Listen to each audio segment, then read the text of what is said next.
Pertanyaan, apakah hukumnya anak dari hasil zina? Dalam kajian fikih itu ada hadis yang gamblang. Setiap hubungan di luar nikah, makanya yang jadi korban ini adalah anak. Satu, hubungan di luar nikah ketika mengandung, maka anak ini distatuskan sebagai anak zina.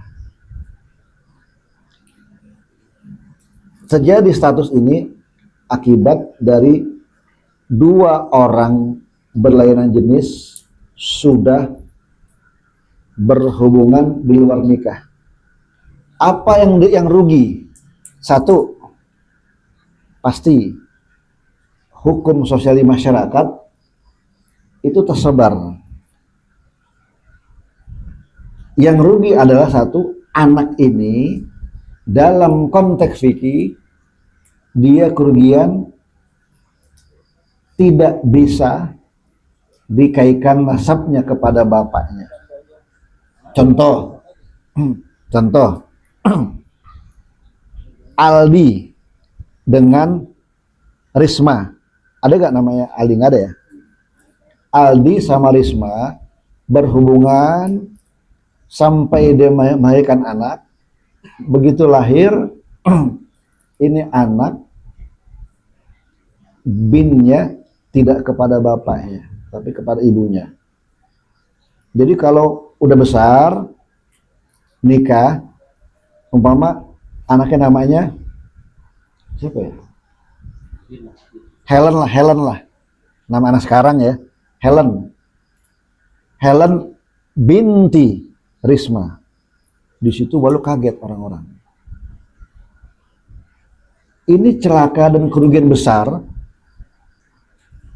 Orang tuanya yang berhubungan dengan anak itu udah berbuat sesuatu yang tercela dan nista di mata agama, juga di mata sosial. Dan kita nggak boleh merekayasa Helen bin Aldi. Itu dosa, tanggung sendiri Pak. Itu dosa besar. Kenapa di surat Al-Isra, saya lupa ayatnya, itu ada firman Allah, wala taqrabuz zina innahu kana fahisyah wa sa'a sabila. Wala taqrabuz zina, janganlah kamu dekati sebab-sebab kamu sampai terbukanya hubungan zina.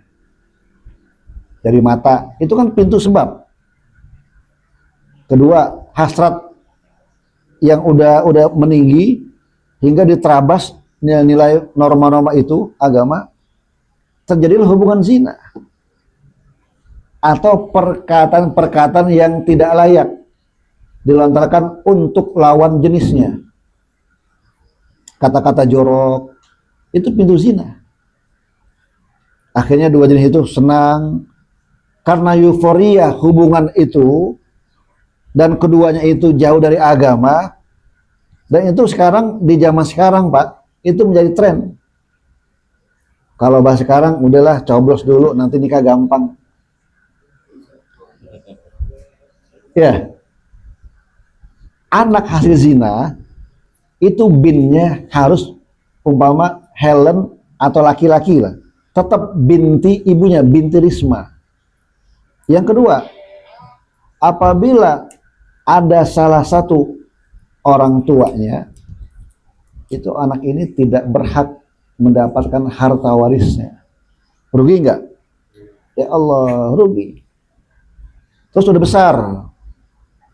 Kalau anak ini perempuan, udah besar, nikah sah. Itu anaknya tetap dari sesuatu yang perbuatan haram. Kira-kira rugi nggak? Ya Allah. Lalu bagaimana andai kata ada dua orang, laki perempuan, udah telanjur hamil, kemudian amil ini atau KUA menikahkannya, dan petugas yang nikah ini nggak diberitahu, itu aib Pak. cara membersihkannya itu bilang kepada petugas yang menikahnya itu, Pak, mohon maaf, anak saya dalam keadaan hamil, sah atau enggak? Ya enggak sah lah nikah. Gimana sih? Ada seorang pasangan lagi hamil dinikahkan. Yang dosa itu semua orang yang terlibat dalam acara pernikahannya. Kalau petugas KUA dia nggak tahu. Tapi kalau tahu, itu saya jamin petugas itu nggak berani nikahnya. Tunggu sampai anak perempuan melahirkan baru nikah. Tapi lagi-lagi anak yang berhubungan di luar nikah ini sudah punya status anak zina. Hakikatnya anak fitrah, tapi karena melanggar tatanan hukum Allah dan Rasulnya, ini dua orang ini penyebab anak ini menjadi status nista di hadapan sosial masyarakat. Itu yang rugi besar. Andai kata ditutupi kehamilan seorang anak perempuan itu, dinikahkannya, itu yang berdosa, Pak. Semua yang terlibat, yang menginisiasi pernikahan, seolah-olah pernikahan itu sah dan tidak terjadi apa-apa. Na'udzubillah min dzalik. Tetapi ada kasus yang kedua. Andai kata ada dua orang, laki perempuan, dia berzina pagi. Pagi itu datang ke Al-Karomah. Pakai, saya tolong dinikahin. Saya pagi berzina. Itu wajib bagi saya harus menikahkannya. Apa sebab? Karena di zaman Rasulullah ada dua orang laki perempuan datang kepada Rasulullah, ya Rasulullah, saya pagi saya berzina, saya pengen dihalalkan, tolong nikahin saya Rasulullah. Maka Nabi menikahkannya dengan sabda Rasulullah apa? Min sifahin ila nikahin. Itu sabda Nabi. Perbuatan yang buruk kita hilangkan dengan yang baik, yaitu apa? Nikah. Jadi berdosa besar kalau ada seseorang yang dalam keadaan berhubungan badan datang ke Al-Karom minta dinikahin, kita nggak nikahin, itu dosa besar kita. Kalau kita biarkan, oh maaf Pak, saya nggak bisa karena Bapak udah berbuat fahisyah, berbuat yang buruk, saya nggak bisa. Begitu dia berulang-ulang berzina, semua yang ada terlibat ini ikut kebagian dosanya. Na'udzubillah. Sama artinya. Umpama tiba-tiba datang nih, atau seseorang datang ke saya. Orang itu penjudi, Pak. Orang itu penjudi. Ya. Orang itu penjudi. Datang ke saya, Pak Kiai, ini tolong terima uang 1 juta. Saya punya uang. Menurut Bapak bagaimana? Apa saya tolak, apa saya terima? Datang orang ke saya nih malam ini, umpama. Orang itu saya tahu kerjaannya menjudi. Malam ini ngasih saya, Pak Kiai, ini saya ada uang 1 juta, tolong terima Pak Kiai. Kira-kira menurut Bapak-bapak saya tolak apa saya terima?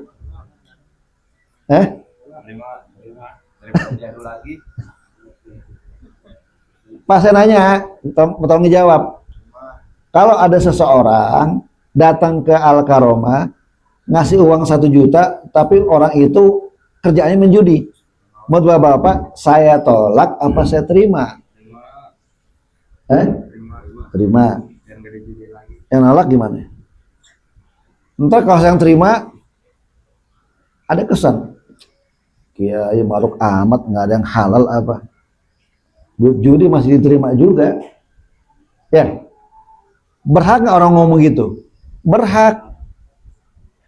Oke, kayak apaan tuh? Terima duit haram dari judi, doyan amat, emang nggak ada yang halal tuh? Maka fikih mengatur, kalau ada orang yang pengen ngasih uang dari hasil perbuatan fasik, judi kan fasik. itu kata fikih wajib diterima. Apa sebab? Alasan usul fikihnya adalah kalau malam ini saya terima uang 1 juta, setidaknya orang yang tadi itu nggak bisa lagi main judi. Malam ini orang itu nggak bisa main judi. Artinya orang itu malam ini ada kesempatan berbuat baik. Siapa tahu begitu saya terima, orang ini dapat hidayah sama Allah. Akhirnya orang yang menjudi bilang, wah tuh ada kiai yang terima duit saya. Yang lain pada nolak. Akhirnya orang itu nanya, Pak Kiai saya mau tanya. Saya udah berulang-ulang muter ke kiai-kiai itu, ustadz saya serah duit tuh nolak semua. Akhirnya saya main judi aja. Tapi saya, kenapa kok kiai kok nerima uang saya 1 juta? Usul fikih bilang, ulama bilang, kamu terima uang itu setidaknya malam ini dia itu nggak main judi. Berarti dia malam ini punya kesempatan berbuat baik. Dia pulang, Pak terima kasih ya. Mau kemana? Pulang, capek tidur. Maka tidurnya itu dalam kajian fikih, tidurnya penjudi itu dihitung sama Allah tarokal ma'asi, meninggalkan perbuatan maksiat. Malam itu orang penjudi itu dapat pahala. Dia nggak ngelantur ke rumah-rumah bordil, dia nggak ke tempat-tempat judi lagi malam itu, karena dia senang. Alhamdulillah, baru kali ini gue diterima duit gue 1 juta. Pakai pulang ya, pulang aja. Pas pulang ke rumah, Allah kasih tidur di situ, sehingga malam itu dia dapat kebaikan besar. Dia nggak berbuat maksiat, dia nggak minum-minum, itu baik. Itu baik. Itu usul fikih mengajarkan kepada kita, meskipun orang fasik yang kita tahu kehidupannya itu berbuat maksiat, dia pengen ngasih orang yang baik, ulama atau ustadz, terima aja. Apalagi kalau ada pembangunan, terima. Apa sebab? Siapa tahu ketika kita terima, dia senang, kemudian dia dapat hidayah, dia sadar. Bisa jadi nggak? Bisa. Kenapa orang itu mengatakan di mana-mana saya kasih uang tuh nggak terima? Akhirnya tuh orang main judi terus sampai sekarang. Pas malam ini dia kasih itu duit. Begitu dia bangun, mungkin dalam tidurnya dapat impian. Apakah Allah utus orang tuanya? Allah utus bagaimana mimpi itu? Itu bisa terjadi. Atau impian yang menyeramkan, akhirnya pas bangun dia kembali ke majelis Al-Karomah, oke saya mau tobat, bagaimana caranya dari judi. Bisa begitu hidayah. Andai kata malam ini saya tolak 1 juta, begitu orang itu menjudi lagi, itu saya kebagian dosanya Pak. Itu kebagian dosanya. Sama seperti orang yang berbuat zina, paginya dia berhubungan badan, pas siangnya datang ke majelis Al-Karomah, Pak Kiai, saya minta tolong dinikahkan. Karena tadi pagi saya berzina dengan pacar saya. Wajib bagi saya menikahkannya. Apa sebab?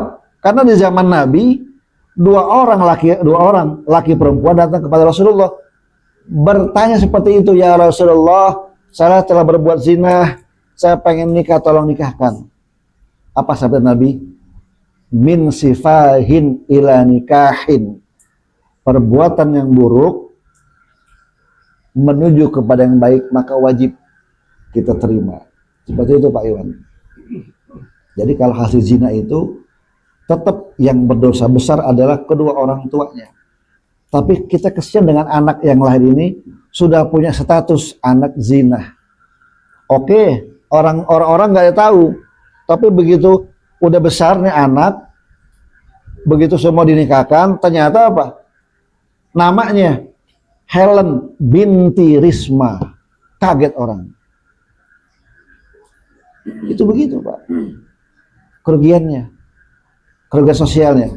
Yang kedua, kerugian sosialnya adalah anak hasil zina itu tidak dapat sepeser pun dari hak waris peninggalan harta orang tuanya. Maka dari itu, wala taqrabuz zina, jangan berbuat zina. Pakai bagaimana? Seandainya ada seorang laki-laki yang sudah mempunyai istri, dia berzina, gimana? Itu wajib, Pak. Hukum Islam wajib dirajam, dipendam badannya, kepalanya, tinggal kepalanya, dirajam sampai batu sampai mati. Itu. Ini masalah zina. Jadi kalau orang udah punya istri, dia berzina, hukum Islamnya, hukum Allah, itu badan dipendam, tinggal kepalanya, itu kita sampai itu kita rajam pakai batu sampai dia mati. Apa sebab? Hukum di dunia, nanti orang yang berzina itu, yang sudah mempunyai istri, udah nggak lagi disiksa di alam akhirat. Bagi orang yang punya istri, itu hukum Allah. Lalu bagaimana kalau ada masih bujangan, dia jajan, apa hukumnya? Dia bujangan, dia jajan sama perempuan nakal, itu jangan dirajam, kata hukum Allah. Berdiri, dicambuk sebanyak apa? Mi'ata jaldah, bahasa Al-Quran dalam surah An-Nur, mi'ata jaldah, cambuk 100 kali.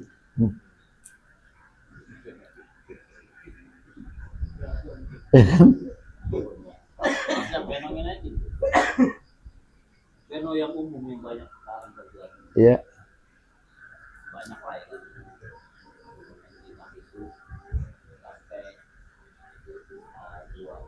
Iya. Iya.